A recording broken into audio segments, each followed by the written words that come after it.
Friends, ఈరోజైతే గుమ్మడి గింజలు పుచ్చగింజలు fry చేశానండి. అలాగే జీడిపప్పు నెయ్యిలో ఫ్రై చేశానండి. ఇదైతే ఈ మధ్య అయితే హెల్త్ కొంచెం డౌన్ అయిపోయిందండి. నీరసం అయిపోతుంది. ఏ పని చేసినా సరే చెయ్యాలనేసి ఎనర్జీ తక్కువ అయిపోయిందండి. ఇంకా ఎనర్జీ తక్కువ అయిపోవడంలో ఇంకా శ్రద్ధ చూపిస్తున్నాను ఒంటి మీద, అంటే శ్రద్ధ చూపిస్తున్నాను. కొంచెం క్యాలరీస్ ఉన్న ఫుడ్ తింటే కొద్దిగా మనకి ఆరోగ్యం కూడా చాలా బాగుంటుందని చెప్పేసి ఈరోజైతే గుమ్మడి గింజలు పుచ్చగింజలు ఫ్రై చేశానండి నెయ్యిలో.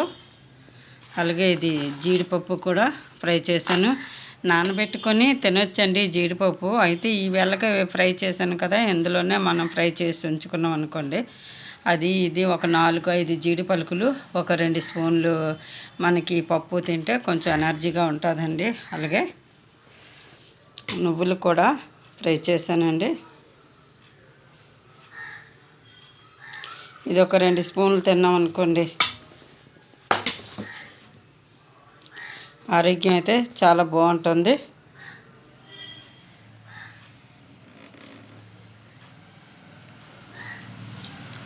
సత్య వంటకాల ఛానల్ ఆదరిస్తున్న అభిమానులందరికీ నా హృదయపూర్వక ధన్యవాదాలు ఫ్రెండ్స్. కొత్త వాళ్ళు చూస్తే ప్రోగ్రామ్ సబ్స్క్రైబ్ చేయండి.